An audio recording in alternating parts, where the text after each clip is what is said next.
Happy Tuesday and welcome back. Today we're going to be talking about an interesting subject regarding the keto flu and also the carnivore flu.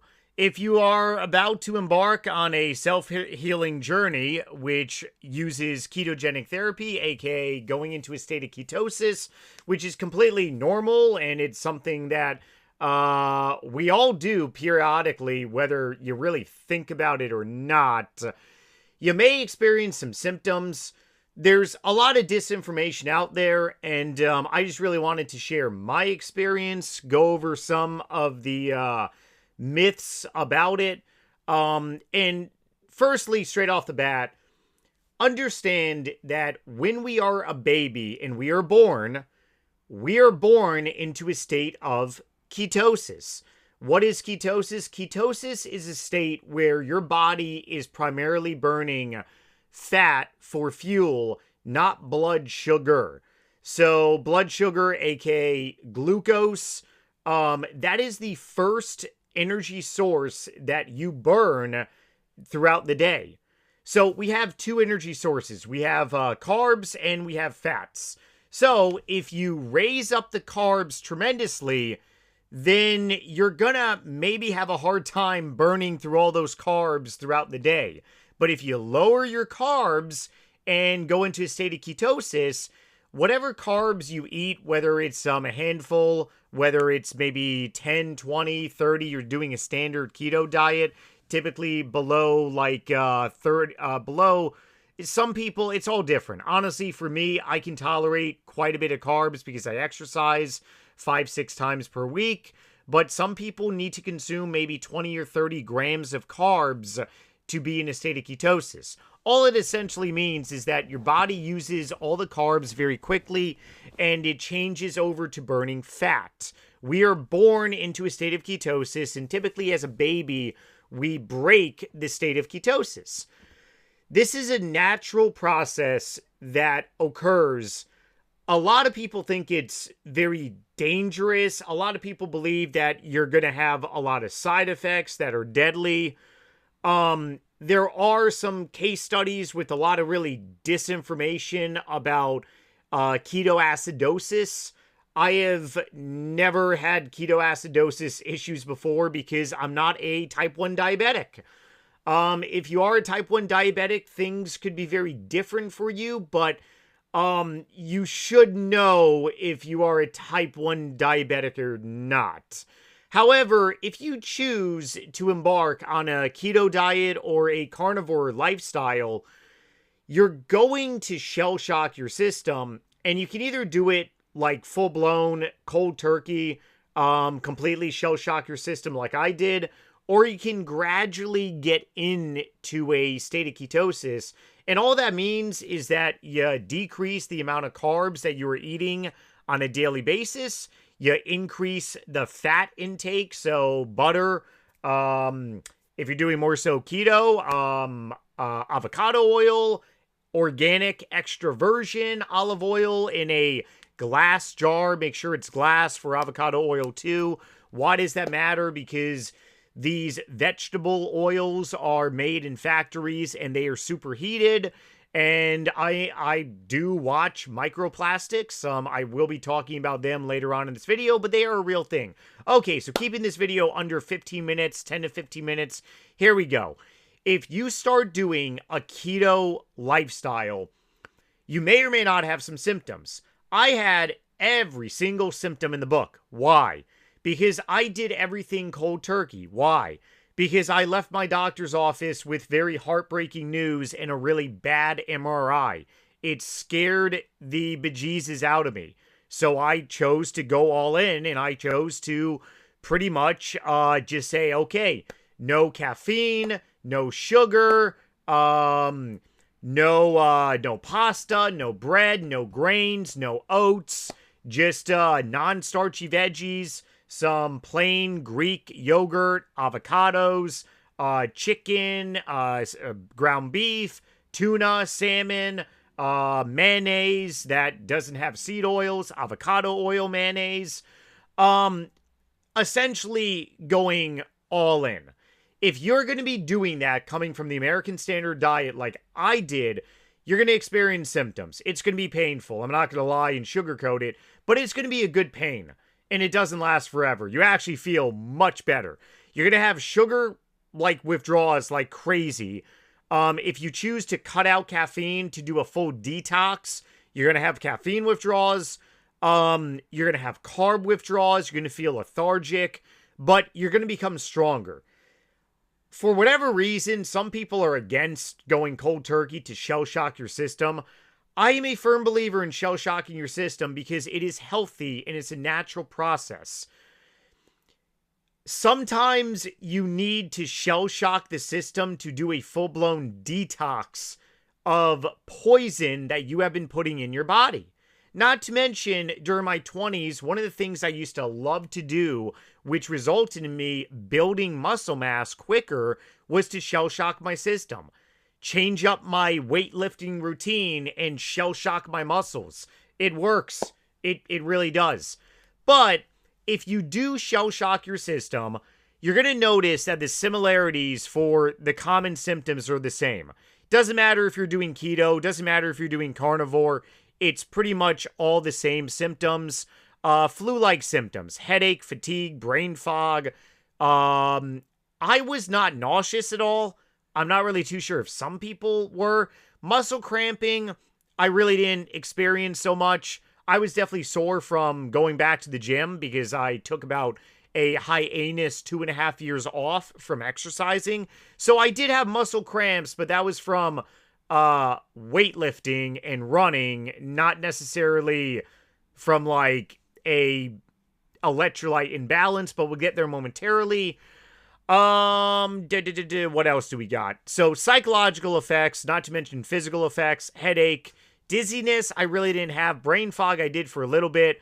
Fatigue, yeah, of course, I was irritable. I was a little pissed off in a way. Who wouldn't be? I found out I had growing organs. Crazy. Sugar cravings. Oh, yep, definitely sugar cravings. Yep, you're going to see that. Cold turkey. Going back to keto, constipation, diarrhea. Did not have diarrhea. Some constipation, actually, a little bit of constipation starting out to it. Insomnia. I don't recall having insomnia. Cravings, yep, definitely cravings. Mood changes, yep. And it was about 2 weeks. So what's a good way if you do cold turkey to really, like, get over these symptoms a little quicker? Believe it or not, it is exercising. Yes, exercising helps. Why? Because when you exercise, your body is going to break down fat into ketones, which is a natural process called ketosis, and your body's going to start using fat for fuel. So the faster your body gets used to burning fat for fuel and using fat for fuel instead of glucose, blood sugar, the faster, theoretically, a keto flu and carnivore flu is going to go away. If you're not really into, like, super duper exercises, going on a walk, minimum of 2 miles, minimum of 30 to 40 minutes, because you need to do a constant exercise. So your body's going to start breaking down fat cells into ketones for fuel, and it's going to help significantly. I found a handful of articles that are really not that reliable that tell you that exercising is not good. That is, I can tell you that during the 2 weeks, I was exercising nearly every day, and after exercising, I actually felt like really good. It was typically the next day when I woke up, I'm like, oh man, you know, I could really use some sugary yogurt right now and some sugary coffee. So a lot of it is psychological. Now, if you do not want any of these symptoms whatsoever, you can always try doing it very slowly. Slowly in the sense, as I talked about this in a couple videos previously, instead of doing cold turkey, ripping off the Band-Aid, replace like one item at a time, a couple days. Replace one whole meal at like a time. Definitely the first thing I would really recommend getting rid of is anything sugar related. Yes, I know it's going to be hell on earth, but you got to do it, especially if you have polycystic kidney disease. Sugar plays a big role, but then again, sugar plays a big role in every chronic disease. Now, electrolytes. Okay. When I started doing this, I had very much elevated blood pressure for a 35-year-old. My BP was in the 140s over 90s. I was living on processed food, garbage, high amounts of sodium compared to potassium. And I noticed within about 2 weeks, my BP went from the 140s over 90s to the 120s, mid 120s over 80s. 2 weeks later, I was below 120 over 80. No medication. If you are on medication, you got to talk to your doctor, dietitian, whoever you're talking to. There are people that have went on a ketogenic diet on the max dose of blood pressure medication, and they've had to call their doctor ASAP and be like, hey, I'm experiencing a lot of side effects. They've had this style of eating can obliterate the need for medication. Yes, the need for medication, it can obliterate it. So if you are taking medication, you got to be letting your healthcare team know, hey, I'm going to be doing a carb purge, a sodium purge. I gotta, be mindful of my symptoms. For me, I didn't have that problem. A lot of people experience a sodium imbalance on carnivore primarily, because on a ketogenic diet these days, a lot of the keto items, they're kind of really still high in sodium, believe it or not. But if you embark on a carnivore journey straight off the bat, you're going to probably have to, if you notice a lot of symptoms such as cramping, especially if you're not tracking any of your macros, your minerals, you're going to have to add in some table salt. I use pink Himalaya table salt, organic. You can get it from Amazon. It's fairly inexpensive. It comes straight to your door. A gigantic plastic box is less than like $20, I believe. Really good to use. I do salt my food, but then again, my daily sodium intake is nothing like it used to be. It used to be like 6-7 grams of sodium per day. That's 6,000 to 7,000 mg of sodium. Now for me and my body, depending what I'm doing, I hover right around the 2-gram mark. So about 2,000 mg of sodium per day. That's really the big one. A lot of people have issues with sodium, salt on a carnivore flu. And it's also very relatable too if you are doing a whole food, healthy ketogenic diet. When I started doing keto, I was not doing the healthy version. I was eating all the keto ice cream, keto snack bars. I failed a lot because of those artificial nonsense. I don't recommend them. They're really not keto. If you look into them, they're all made by the processed food companies. Yes, the processed food companies have infiltrated the ketogenic space. So, I did not have an issue with sodium, but I do wonder maybe if I did add some salt, what it would have been like. But then again, I was also not really tracking my minerals at the start of this. So I highly recommend tracking your minerals and everything. So just be aware, if you do experience the keto flu, the carnivore flu, understand, 1, it's not forever. 2, your body is adjusting.